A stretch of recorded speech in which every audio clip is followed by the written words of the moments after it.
할렐루야. 오늘도 주 앞에 전심으로 예배하는 우리 성도들의 삶에 주님의 은혜와 사랑이 가득하시기를 축복합니다. 오늘은 제가 찬양을 하면서 굉장히 총체적 난국에 빠졌었어요. 목이 찬양 준비를 하면서 목이 좀 많이 상해서 강단에 오르기 직전에 프로폴리스를 한 방울 떨어뜨리고 왔는데 이게 계속 냄새가, 아시죠? 프로폴리스 냄새 계속 나오는 거예요. 그런데 그래도 꿀꺽침을 삼키면서 찬양을 하는데 히터가 나오니까 더운 거예요. 그래서 얼른 선풍기 켰더니 손이 시려운 겁니다. 제가 수족냉증이 있다 보니까 이거 참, 그래서 사인을 줘야 되는데 처음으로 가겠다는 사인이 이렇게 줘야 되는데 손이 얼어서 이렇게 줘버렸어요. 또 틀렸어요. 또 참, 아침부터 총체적 난국에 빠졌는데 그럼에도 하나님이 은혜 가운데 우리의 삶을 이끌어 가심을 믿고 오늘도 말씀으로 큰 은혜 받으시기를 주님의 이름으로 축복합니다.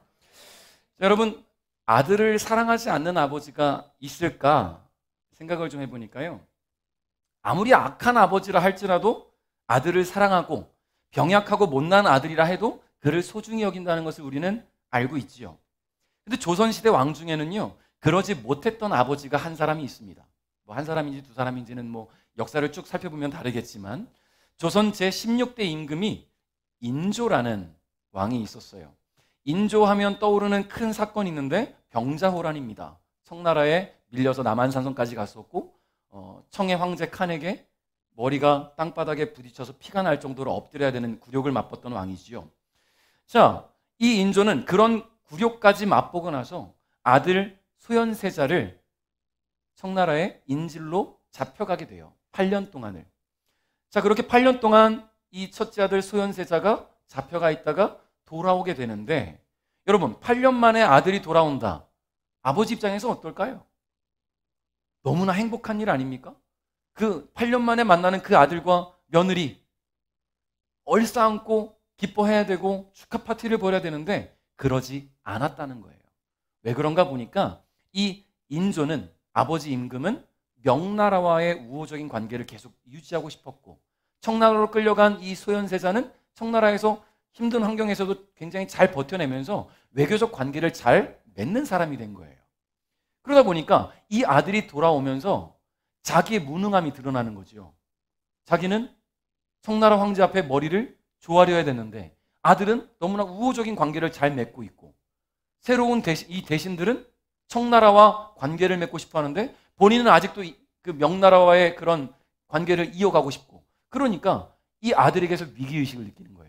아들이 돌아오면 내 자리를 뺏길 수도 있겠구나. 아들이 돌아오고 3개월이 채 못 되고 나서 죽게 됩니다. 이 소현세자가 말이죠. 독살이라는 이야기도 있어요.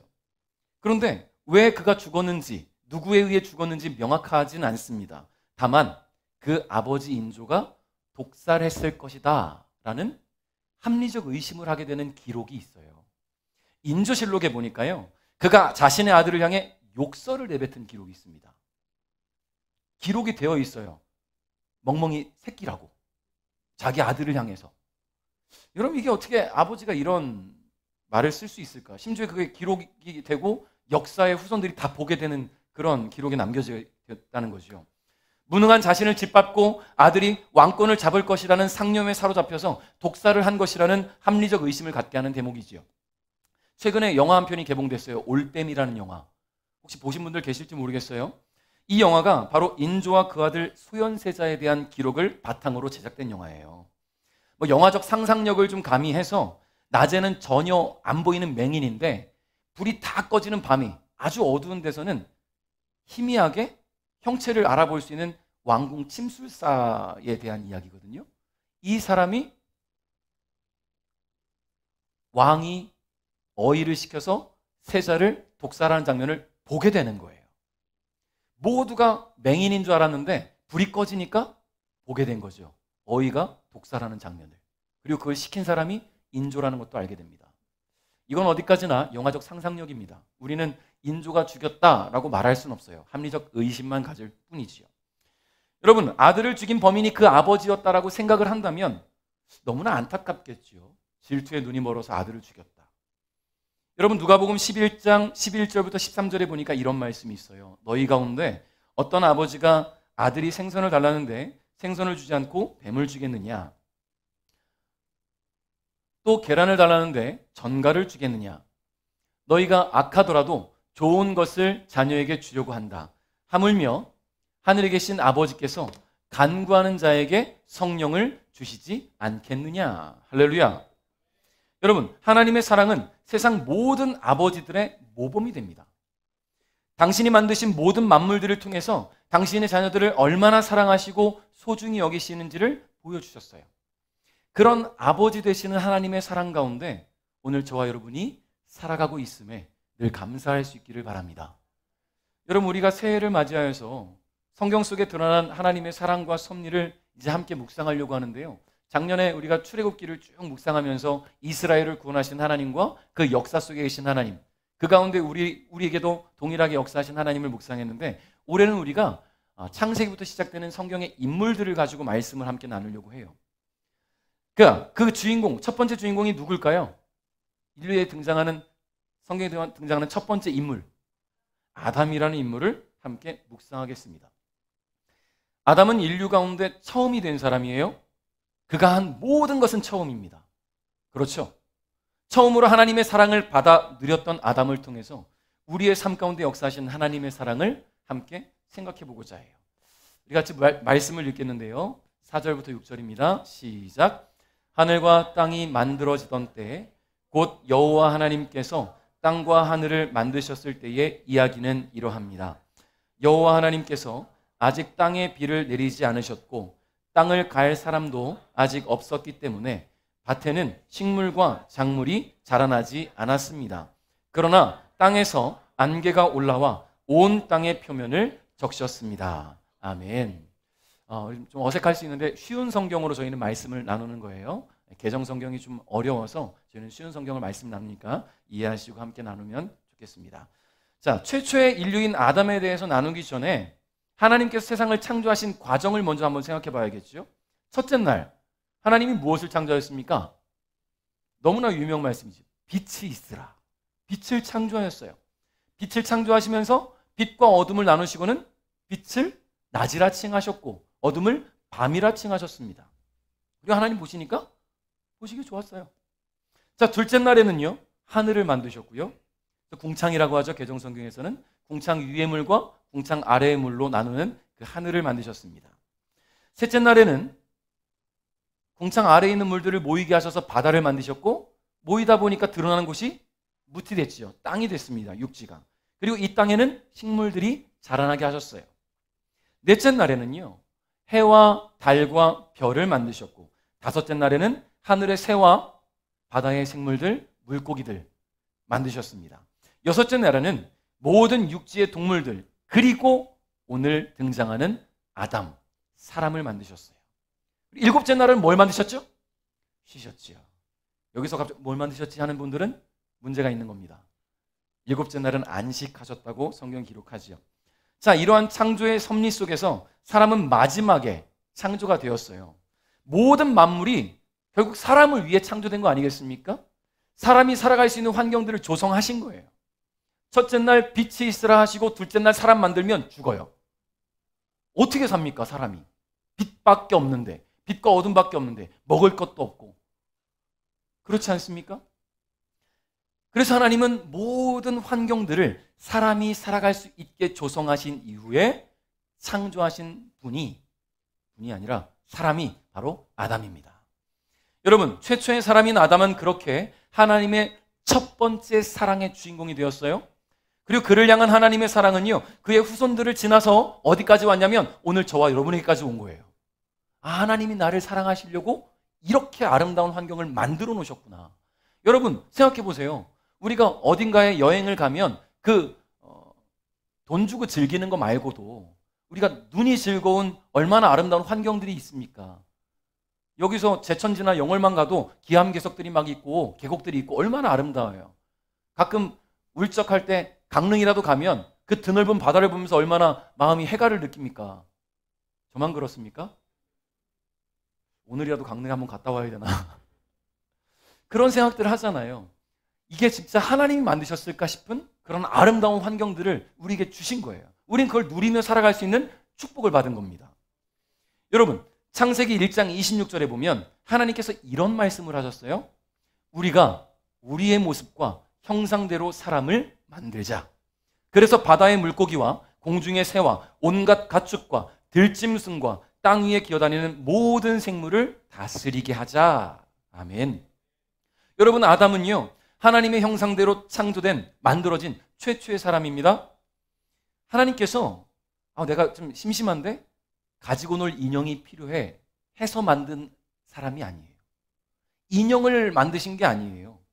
소통하고 교제할 수 있는 대상으로 아담을 창조하였다는 겁니다. 그리고 그를 통해 찬양받고 영광받기 위해서 아담으로 하여금 하나님을 찬양하고 영광을 돌리는 존재로 창조하셨기 때문에 그 품성과 모습이 누굴 닮아 있어요? 하나님을 닮아 있는 거예요. 소통이 돼야 되니까 하나님의 형상대로 창조가 된 겁니다. 여러분, 하나님의 형상대로 창조되었기 때문에 우리는 서로 소통을 할 수 있어요. 하나님과도 소통할 수 있어요. 여러분, 집에 반려견 키우시는 분들, 반려묘 키우시는 분들, 반려말 키우시는 분들 계시죠? 제주도에는 있잖아요, 말 키우시는 분들. 소통을 합니까? 뭐 어느 정도는 소통할 수 있어요. 손 하면 손 주고, 발 그럼 다 발이지만 아무튼 그렇잖아요. 소통이 어느 정도는 돼요. 근데 말로 소통할 수 없어요. 얘 마음을 알 수 없어요. 이 멍멍이가, 내가 키우는 이 강아지가 나에게 지금 뭘 요구하는지 우리는 알 수 없어요. 어느 정도 예상만 할 뿐이죠. 낑낑거리면 아픈가 보다. 왈왈 짖으면 배고픈가 보다. 그런 생각들을 하는 거잖아요. 혹시 제가 지난번에 그 전현무 씨가 사용했던 그 애견 번역기 혹시 사보신 분? 되는지 한번 해보세요. 깽깽깽깽 하면 진짜 걔가 알아듣는지. 여러분, 이렇듯이 하나님의 형상대로 창조되었기 때문에 하나님과 우리는 소통할 수 있어요. 근데 걔와 하나님은 소통할 수 없고요. 걔와 우리가 소통할 수 없어요. 동물들과 우리가 소통할 수 없어요. 어느 정도 짐작하고 사랑하고 아껴주다 보면 마음을 가는 정도이지요. 소통할 수 있는 그런 대상은 아니라는 거예요. 여러분, 사랑하는 사람이 생기면 그 사람과 소통하고 싶어지죠. 사랑하는 사람과 대화하고 싶어지고요. 이 사람과 마음을 나누고 싶어지고요. 그가 어떤 생각을 갖고 있는지 알고 싶어지죠. 그리고 나도 내 마음과 생각을 그에게 전달해주고 싶어지는 거예요. 왜요? 사랑하니까. 하나님이 바로 우리에게 그런 마음으로 창조하신 거예요, 아담을. 내가 너를 사랑해서 창조했으니 나하고 소통하자. 나와 교제하자라고 말이죠. 그래서 우리는 사랑하는 사람이 생기면, 존경하는 대상이 생기면 그를 닮기를 원합니다. 그래서 롤모델이라는 말도 쓰잖아요. 존경하는 사람 생기면 그 사람처럼 되고 싶다. 그와 같이 되고 싶다. 근데 반면에 여러분, 사랑하는 마음이 없으면 닮고 싶다는 생각을 가질까요? 전혀 그런 생각 가질 생각조차 못할 것 같습니다. 사랑하는 마음이 없는데, 심지어 조금 내가 그 사람 별로 좋아하지 않아. 그런데 오늘 왔더니 나랑 똑같은 옷을 입고 있어. 불쾌하죠. 그런 경험들 없습니까? 얼마 전에 인터넷에 검색하다 보니까 범고래 서식지가 대한민국에서 발견됐다는 이야기가 나왔어요. 범고래 서식지. 그래서 무슨 이야기지? 범고래가 어디 서식하지? 딱 검색을 해보니까요. 지하철 안에 나이키 범고래 에디션을 신은 운동화들이 쫙, 범고래 서식지가 대한민국에 있다. 그 범고래라고 검색해보면 나이키 운동화 있어요. 까만색하고 흰색으로 되는 운동화. 자, 여러분, 그래요. 나는 정말 자신 있게 딱 멋있는 옷을 입고 갔는데 내가 싫어하는 사람이 나랑 똑같은 옷 입고 있으면 얼른 벗고 싶어지잖아요. 그게 사람의 마음입니다. 근데 하나님은요, 아담을 사랑하셨어요. 그래서, 죄송해요. 제가 하나님이라고 치고, 하나님 아니지만 내가 하나님인데 아담을 만들었어. 이 아담을 너무 사랑해서 나처럼 만든 거예요. 소통하고 싶어서, 대화하고 싶어서, 바라볼 때 내 얼굴을 보는 것처럼 내가 사랑하는 모습 나누고 싶어서 나의 형상대로 만든 거예요. 성품조차, 모습조차 다 말이죠. 그게 하나님이 아담을 사랑하신 증거가 되는 겁니다. 여러분, 얼마나 사랑하셨겠어요. 자기의 형상대로 창조하셨으니 말이죠.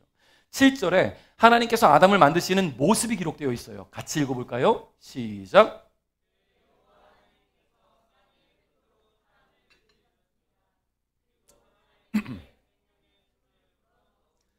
사람이 생명체가 되었습니다. 아멘. 여러분, 하나님이 아담을 창조하실 때 대충 만들지 않으셨다라는 기록입니다. 다른 피조물들을 만드실 때는 말씀하셨거든요. 빛이 있으라, 하늘아 생겨라, 해와 달과 별들아, 명령하셨어요. 말씀으로. 그런데 이 아담을 창조하실 때는 흙으로 빚으셨어요. 자신의 형상대로 빚으셨다는 거예요. 아주 디테일하고 정교하죠. 눈은 또렷해 보이게, 코는 좀 더 세우고, 입은 앵두같이. 하나님의 작업은 매우 정교했습니다. 제가 지금 온누리교회 샌디에고 담임 목회자로 지금 섬기고 있는 선배 목사님이 예전에 우리 단구동에 있을 때 강사로 오셨던 이민웅 목사님이라고 계세요. 찬양 사역을 오래 하셨고 온누리에 사역하시다가 지금 미국 가셨는데, 이분이 신앙이 막 좀 흔들리고 별로 없을 때 예전단 훈련을 6개월 동안 하는 훈련을 들어갔습니다. 거기서 매번 은혜를 못 받다가 계속 기도를 하고 기도하는 가운데 어느 시간이 지나고 찬양하는 가운데 막 은혜가 된 거예요. 그래서 환상 중에 하나님이 자신을 만드시는 장면을 보게 됐다는 거예요. 아담을 만드시는 게 아니라 자기를 만드시는 거예요. 하나님이 막 만드시면서, 하나님 디테일하게 만드시면서 마지막에 눈을 어떻게 그려놓을까 하다가 하나님이 칼을 드시더니 찍찍 긋고 다 이루었다라고 하셨다는 거예요. 이 목사님 눈이 굉장히 작아요. 칼로 찍찍 긋고 내가 다 이루었다. 그것도 하나님이 만드셨다라는 것을 스스로 깨달았다는 건데, 그 얘기를 듣고 나서 얼마나 웃었는지 몰라요. 여러분, 나의 외모, 자신의 모습, 성격, 성품, 여러분 하나님 주신 거예요. 자신감을 가지십시오. 저도 살잖아요. 저도 이렇게 살아가고 있습니다. 그러니까 여러분, 제가 전도사 때 제 별명이 뭐였냐면, 말이라는 거는 뭐 많이들 알고 계셨죠. 하도 얼굴 길고 삐쩍 마르고 잘 뛰어다니고. 그런데 제가 피부가 굉장히 안 좋았어요. 여드름이 많아서. 그래서 애들이 저한테 귤껍질이라고 전도사님 귤껍질 같아요 라고 많이들 했었는데, 지금 많이 좋아진 거예요. 하나님의 사랑을 받으니까. 네. 여러분, 자신감을 가지십시오. 나의 모습은 하나님이 주신 모습이야. 나의 성격은 하나님이 주신 모습이야. 여러분, 나는 왜 이렇게 성격이 이상하지? 나는 왜 이렇게 분노하지? 여러분, 하나님도 분노하십니다. 근데 물론 분노 조절 장애를 갖고 계신 분은 아니지만, 우리가 분노 조절을 잘 못한다면 그건 기도해야 할 일이고, 분노하는 성품조차도 하나님께로부터 왔다는 것을 기억하시기를 바라요. 자, 하나님은 그렇게 이 아담을 얼마나 아름답게 만드셨는지 몰라요. 디테일하게, 아주 정교하게 말이죠. 그리고 거기서 끝난 것이 아니라, 만들었으니 일어나 라고 말씀하신 것이 아니라 생명의 숨을 불어넣으셨어요. 생기라고 합니다. 이 생기가 그의 코로 들어가자 아담은 살아있는 생명체가 되었지요. 하나님의 형상대로 만드셨으니 얼마나 잘 만드셨겠어요. 하나님 온 만물을 만드신 디자이너인데 이 아담 만드실 때 얼마나 잘 만드셨겠어요. 저 같은 사람이 제 모습을 형상화한다면 이상하게 나올 수도 있어요. 저는 미술을 잘 하지 못하거든요. 그러니까 제가 만든다면 이상한 모습 나올까 봐 두렵긴 하지만, 하나님은 만물을 디자인하신 최고의 디자이너잖아요. 그런 분이 자신의 형상대로 만드셨으니 얼마나 디테일하고 정교하게 만들었겠습니까? 거기에 생명의 숨까지 불어넣었으니 아담은 다른 어떤 피조물보다 더 하나님의 사랑을 받은 아름다운 존재였다라는 거예요. 할렐루야. 성도 여러분, 당신의 형상대로 아담을 아름답게 창조하신 최고의 디자이너신 하나님께서 오늘 저와 여러분도 디자인하셨어요. 우리 모습은 하나님의 디자인, 하나님의 작품이라는 거예요. 그러니 우리는 서로를 바라볼 때 하나님의 형상이라고 믿고 서로를 존중하시길 바랍니다. 쳐다볼 때마다 꼴보기 싫어가 아니라 하나님의 형상이구나, 하나님을 대하는구나 라는 생각으로 바라보시고 존중하시고 배려하시고 아껴주시기를 바라요. 하나님 바라보듯 사랑하는 지체를 바라보시길 바랍니다. 저 사람은 하나님이 추상화를 그리다 만드셨나 보다, 이런 생각 절대 하지 마십시오. 하나님은 추상화 그리지 않습니다. 하나님은 인물화와 풍경화를 그리신 분이에요. 추상화 아니에요. 자, 15절 읽겠습니다. 시작.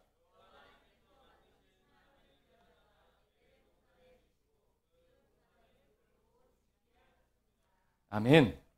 자, 그렇게 사랑하시는 아담. 이 아담을 위해 하나님께서 만들어 주신 공간이 있습니다. 성경은 그것을 에덴 동산이라고 하죠.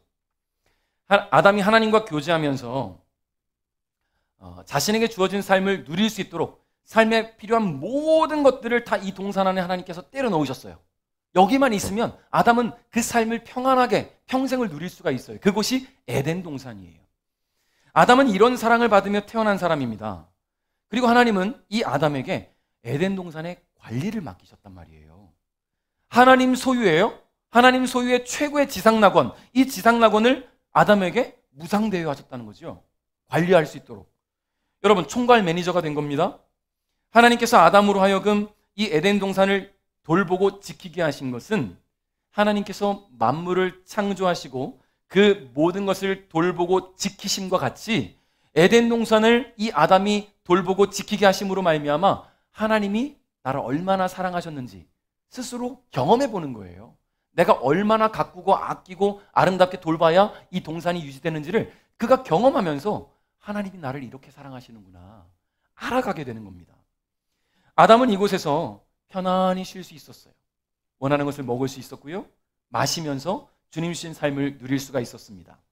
그런데 게으르게 놀고 먹고 사는 것이 아닙니다. 부지런히 일하고 열심히 봉사하면서 살았어요. 하나님 맡기신 동산을 관리해야 됐으니까. 동산 안에 있는 풀과 나무들을 가꾸고 과일나무 열매를 수확하기도 하고 자신이 할 수 있는 최고의 최선을 다해서 이 동산을 돌보게 하신 거예요. 그게 하나님 맡기신 사명이었습니다. 그렇게 하나님이 창조하신 그 아름다운 곳을 아담이 애정을 가지고 돌보며 하나님 마음을 알아가게 하신 겁니다. 여러분, 그런데 하나님께서 아담에게 또 한 가지를 명령하셨는데 이것은 사명, 임무로서의 명령이 아니라 약속이었는데요. 무슨 약속일까? 16절, 17절 읽어봅니다. 시작.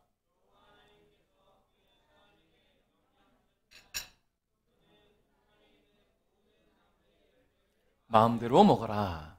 그러나 선악을 알게 하는 나무의 열매나는 먹지 마라. 만약 그 나무의 열매를 먹으면 너는 반드시 죽을 것이다. 아멘.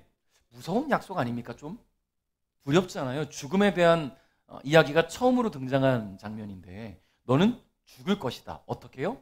반드시.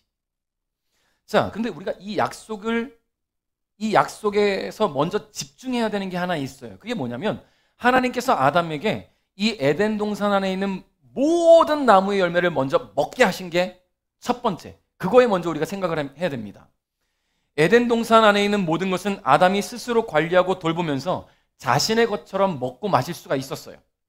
그러나 단 한 가지만 먹지 말라고 한 거예요. 그게 뭡니까? 선악과 나무 열매잖아요. 명령이지만 이것을 약속이라고 말할 수 있는 것은 선택의 몫이 아담에게 있습니다. 여러분, 아담은요, 하나님과의 약속을 지킬 수도 있고 파기할 수도 있어요. 여러분, 우리 그렇잖아요, 보통. 누군가와 만나기로 하면 약속을 할 수도 있고 그 약속을 내가 지킬 수도 있지만 파기할 수도 있어요. 왜 그러냐면 하나님께서 이 아담에게 그리고 그 모든 후손들인 우리에게까지 주신 가장 큰 은혜가 뭐냐면 자유의지라는 거예요. 내가 원하는 것을 선택하고 결정할 수 있는 의지가 나한테 있어요. 혼자 스스로 막 구속되지 않아요. 하나님이 우리를 구속시키지 않고 우리가 자유롭게 살아갈 수 있게 하셨어요. 그래서 저는 제 자유의지대로 물을 마실 수 있습니다. 목이 마르니까. 물론 선택은 제 몫이잖아요. 제가 물을 마시고 체할 수도 있고 시원할 수도 있잖아요. 아까 목이 칼칼해서 프로폴리스 제가 넣었는데 그것 때문에 힘들었지만 선택은 제 몫이고 책임도 제가 져야 되는 겁니다.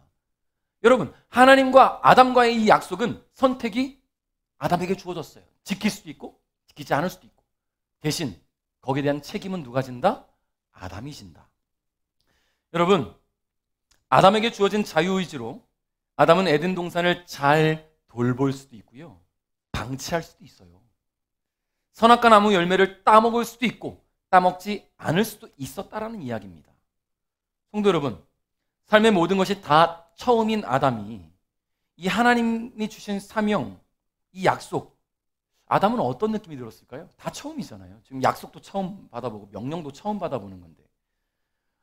감히 자신을 창조한 조물주이신 하나님과 교제하고 소통할 수 있는 것만으로도 가슴 벅찬 일일 텐데 자신을 위해 이런 아름다운 에덴 동산을 만드시고 돌볼 수 있는 특권도 주시고 마음껏 누리게 하셨고 그것을 주관하게 하셨으니 어떻게 그 마음을 다 표현할 수가 있겠습니까? 여러분, 그런데요, 이 아담에게 주어진 사명 그리고 그 약속은 오늘 우리에게도 동일하게 주어져 있다는 것을 기억하시기 바랍니다. 하나님은 우리에게 삶을 허락하셨어요. 살아가라고 말이죠. 그리고 살아갈 수 있는 환경을 주셨습니다. 이 환경이 언제까지 우리에게 이렇게 놓여져 있을지는 알 수 없어요. 지난해 파키스탄이 홍수로 나라의 절반이 잠긴 것을 보면서 우리도 그런 일이 벌어질 수 있다라는 생각할 수 있잖아요. 그렇지 않습니까? 지진 간간히 또 오잖아요. 제가 얼마 전에 그 SNS를 보다가 한 한국인 대학생이 일본 대학생과 어떻게 채팅을 하게 된 거예요. 근데 일본 대학생이 이런 얘기를 합니다. 나는 한국에게 너무 고마워. 왜? 너희는 참 좋은 황사 필터인 것 같아. 중국에서 밀려오는 황사를 한국이 막아준다는 거예요. 일본이. 그러니까 이 한국 학생이 그래, 나도 너네가 너무 고마워. 왜? 너희는 참 좋은 지진 방패인 것 같아. 한국인 윈. 여러분, 그래요.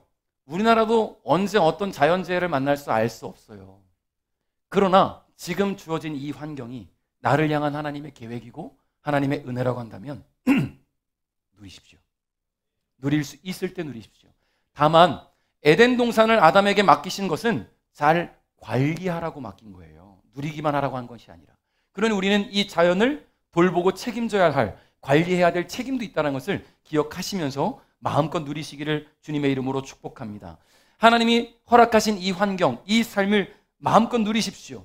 가정과 직장과 학교와 사회를 조성하시고 그 속에서 우리에게 허락된 자유의지를 가지고 원하는 삶을 마음껏 살게 하셨음을 기억하시기를 주님의 이름으로 축복합니다.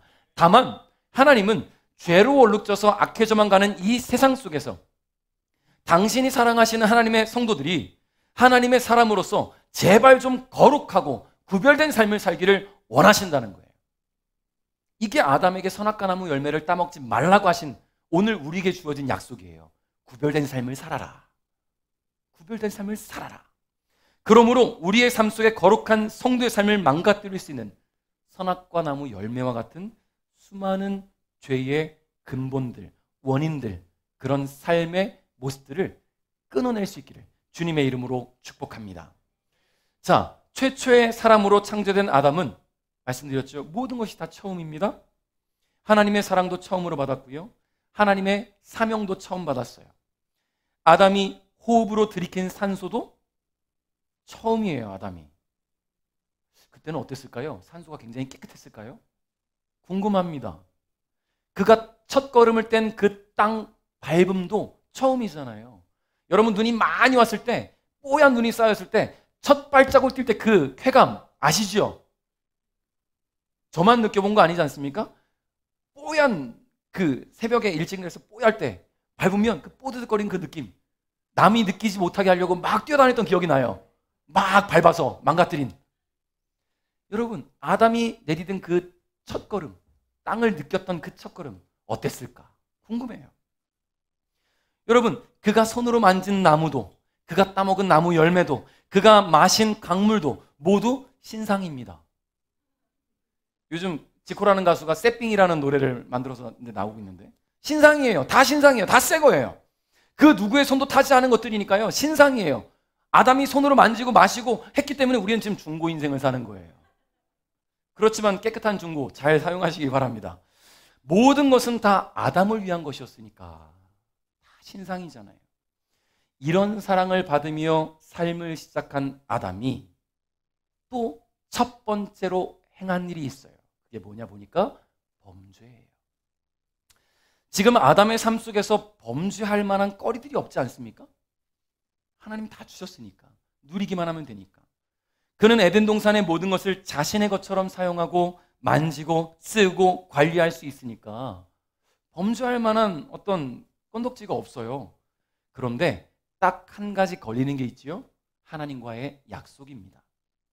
동산 안에 있는 모든 나무 열매는 먹어도 되지만 선악과 나무 열매는 먹지 말라고 하셨는데, 그 열매를 따먹으면 죽을 거라고 하나님 말씀하셨는데, 그러니까 선악과 나무 열매만 따먹지 않으면 되는데 꼭 그거 하나가 발목을 잡아요. 사람의 심리인 것 같아요. 하지 말라고 하지 말라고 하지 말라고 하면 더 하고 싶은 심리. 이런 거 있잖아요. 그냥 한 번만 얘기하면 그런가 보다 흘리는데, 강조해서 얘기하면 뭔 일이 벌어질까? 궁금한 게 있잖아요. 자, 3절부터 6절, 3장 6절 한번 읽어봅니다. 시작.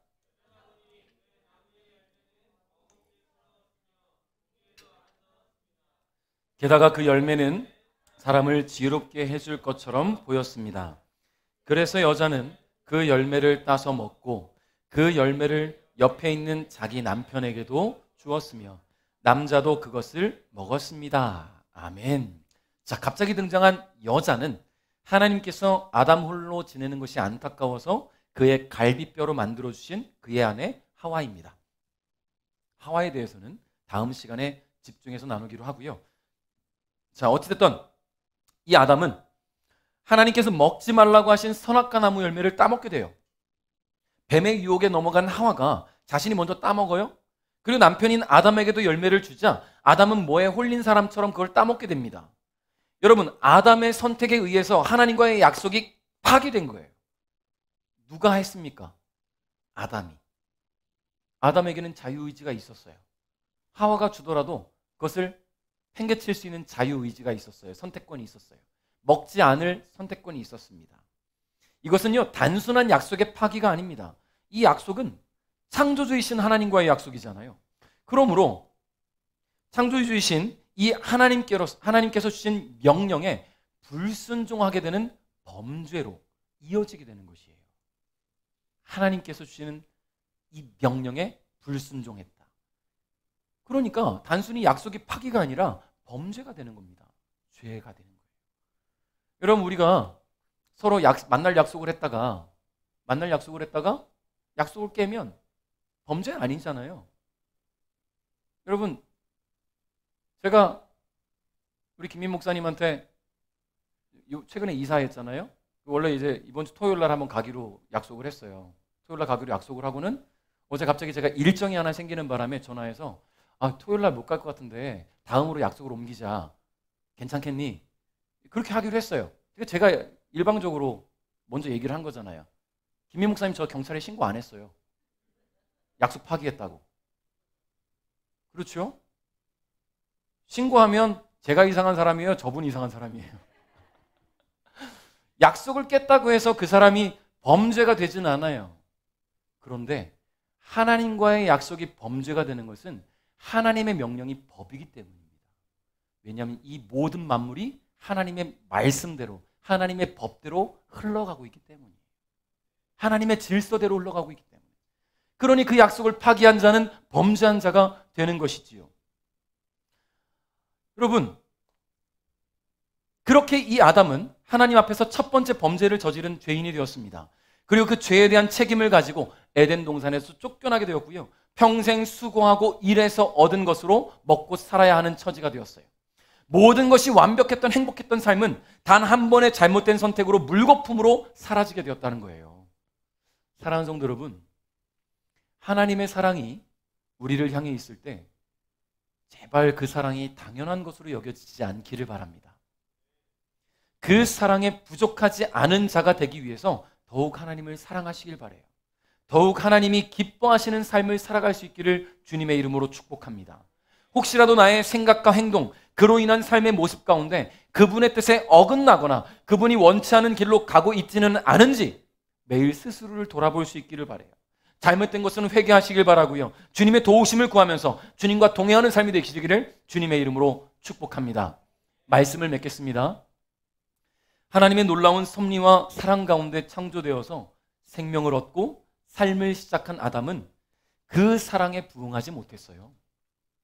하나님의 첫 번째 작품이자 첫 번째 사랑이었던 이 아담은 결국 하나님 마음에 상처를 남긴 첫 번째 사람이 되었어요.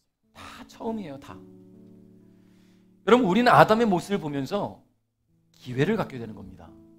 아담이 하나님의 사랑을 받은 것을 보면서 그래 나도 사랑을 받고 살고 있어.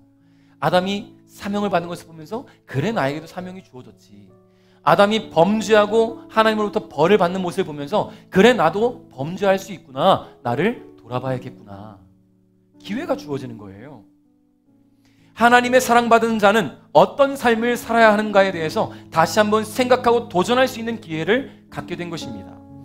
하나님께서 사람을 창조하신 그 목적 뭐예요? 하나님을 영화롭게 하고 영원토록 그분을 즐거워하기 위해 창조된 것이 바로 우리예요. 그러니까요, 그 목적에 합당한 삶을 살아야 됩니다. 하나님을 찬양하고 경배하는 자리에 있으시기를 바랍니다. 아담이 먼저 걸어간 그 삶의 길을 우리는 뒤따라가고 있어요. 선조니까. 그런데 우리는 그가 잘못 걸어간 길이 어느 길인지 헷갈리지 않기를 바라요. 길이 있으면 그 길로 가면 돼요. 하나님이 예비하신 길이니까. 나는 개척정신으로 새 길을 낼 거야. 새 길을 막 하면서 가는 것 중에 좋을 수 있어요. 근데 그것이 하나님이 원하시는 길이 아니라면 그것은 개척이 아니에요. 개척정신으로 가는 길이 아니라 범죄의 길로 가는 것이 길입니다. 하나님이 예비하신 길로 걸어갔으면 좋겠어요. 우리에게도 선택과 결정에 대한 자유의지가 있고 그 선택에 대한 책임이 우리에게 있으니 주님이 기뻐하시는 길, 주님을 기쁘시게 하는 길로 걸어갈 수 있기를 바랍니다. 그 길 위에 오를 때에 저와 여러분의 옆에 우리가 이렇게 같이 걸어가고 있을 때 돌아보면 주님이 옆에 계실 거예요. 여러분, 너무 든든하지 않아요? 내가 홀로라고 생각하고 걸어가는데 든든함이 느껴지는 거예요. 주님이 옆에 같이 계시거든요. 동행하시거든요. 그것을 믿으십시오. 믿는 자에게는 느껴지시고 경험되어질 겁니다. 그렇게 주님과 믿음의 동행을 이루는 삶을 살아가는 우리 베델가정 여러분 되시기를 주님의 이름으로 축복합니다.